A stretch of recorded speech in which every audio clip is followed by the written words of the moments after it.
Welcome to volume 2 of our series of blues lessons. What you heard there was a solo played over a 12-bar slow blues in the key of B.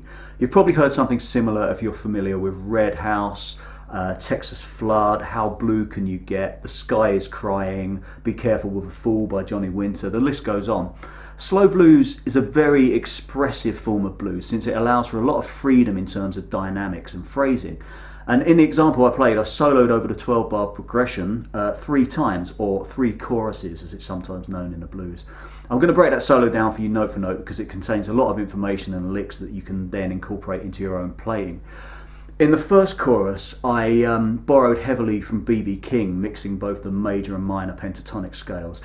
In the second chorus, I expanded on that idea a little bit, and I started using chord tones and playing off of the major thirds of the chords as they're passing through on the progression. The final chorus, or the final 12 bars, was basically a shameless rip-off of Stevie Ray Vaughan and Albert King and Johnny Winter. And I threw in some fast licks in order to demonstrate the level of freedom that's possible in your phrasing. If you cast your mind back to Blues Guitar Volume 1, we looked at a shuffle in G. We had this kind of feel. I'll just give you a recap of the metronome going there, of the rhythm part.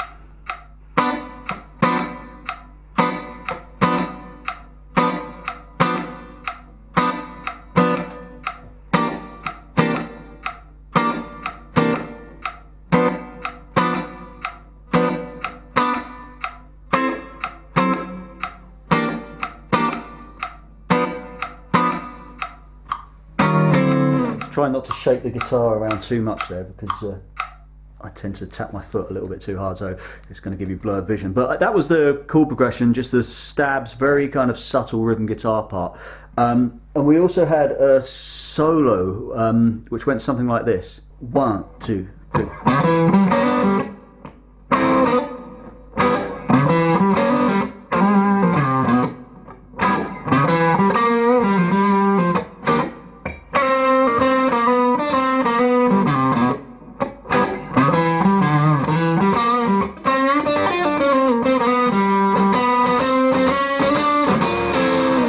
So the emphasis was very much on triplets. You had that pulse 1, 2, 3, 4, da da da da da da da da da da. You know, very strong triplet feel, 4, that kind of thing. Now, slow blues, groove-wise, is a very different creature altogether. It's actually in the time signature of 12/8. Although don't let that confuse you because you can still count 1, 2, 3, 4 as the pulse. Your drummer isn't going to count to 12 before the song comes in. I'll demonstrate that in a minute. We're going to be working, the solo I played at the start, as I mentioned, it's in the key of B. But for the purposes of this demonstration, we're going to stay in the key of G. Because you may have come straight from doing Blues Guitar Volume 1 and this will all be kind of familiar ground to you. But what I'm going to do now, I'm just going to give you an example of the rhythm guitar part just so you can get a feel for the tempo of the slow blues. So this isn't the rhythm guitar part we're going to play over a slow blues, it's just a very basic way of talking you through the chord progression and the structure in its most basic form. I'm going to use first position chords. So I'll count it in 1, 2, 3, 4. That's G. That's your 1 chord.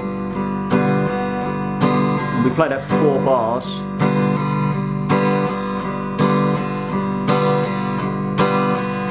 Then we go to C. These are all 7th chords. So C7 for 2 bars. Back to G7, there's our 1 chord for 2 bars. Then D7. C7. G7.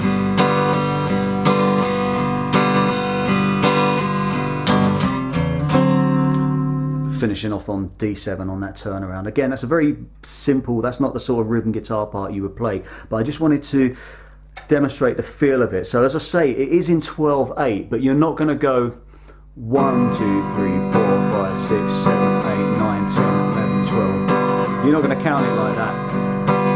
In actual fact, you count it 1, 2, 3, 4, 2, So the chord progression, you do get certain variations within the 12-bar structure. What we're going to be using, what you often find in a slow blues, something such as Red House, you get what's called a quick change blues, or a quick 4. So in that previous demonstration, we stayed on the 1 chord, the G7, for 4 bars. But what a lot of slow blues progressions, and shuffles do this as well, but mainly slow blues progressions, because you know the chords are passing by so slowly, you'll get something like this: 3, 4.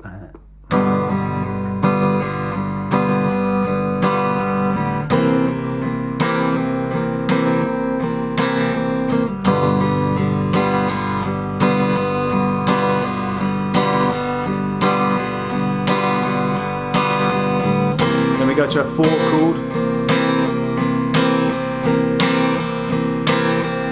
2 bars, back to our 1 chord,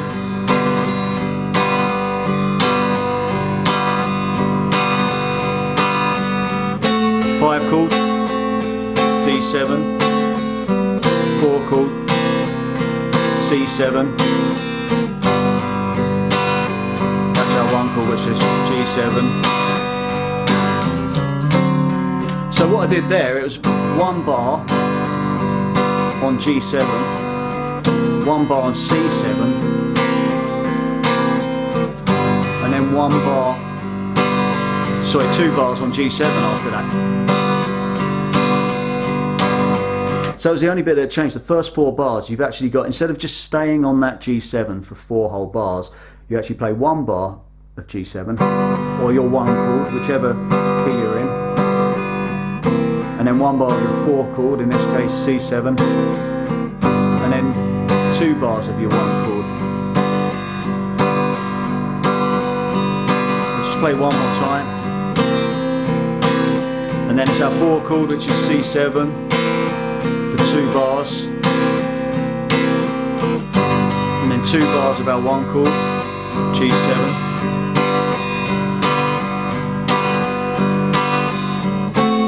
1 bar of our 5 chord, D7, 1 bar of our 4 chord, and 1, it's our 1 chord, and then just on the turnaround, you know, you want to hit that 5 chord, same as you've been doing for regular 12-bar blues shuffles and stuff, but it's just that, as I say, it's called a quick 4 or a quick change when you go to that 4 chord on the 2nd bar. So, as I said before, with the shuffle fill, there's a very strong emphasis on triplets.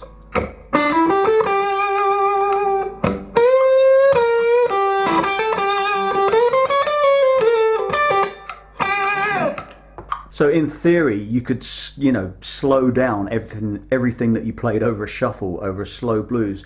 Something like this. 2, 3.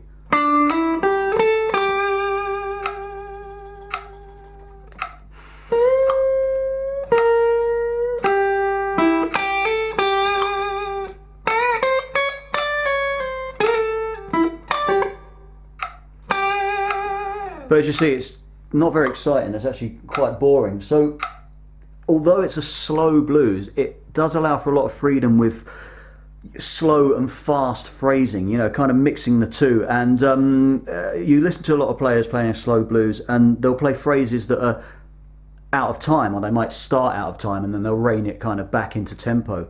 So I'll demonstrate something like that now, just using a metronome.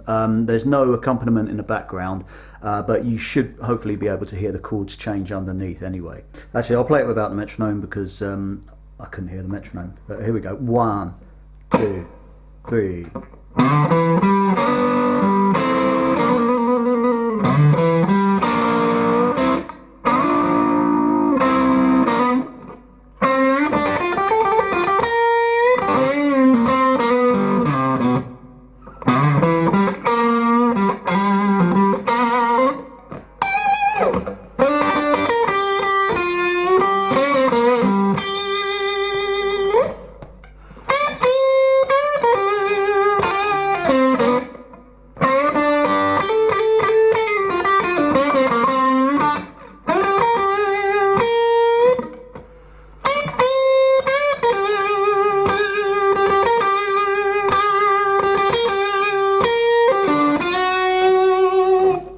So hopefully you could hear there in that unaccompanied solo that there were certain phrases that I played that were in time, you know, very strong emphasis on triplets, but there were some more kind of liquidy type phrases, if you like, that kind of dipped in and out of time. And that's what the slow blues allows you to do. It's also important to bear in mind that because it is so slow, the chord changes are going by a lot more slowly, so it opens itself up for a lot more call and response type phrasing.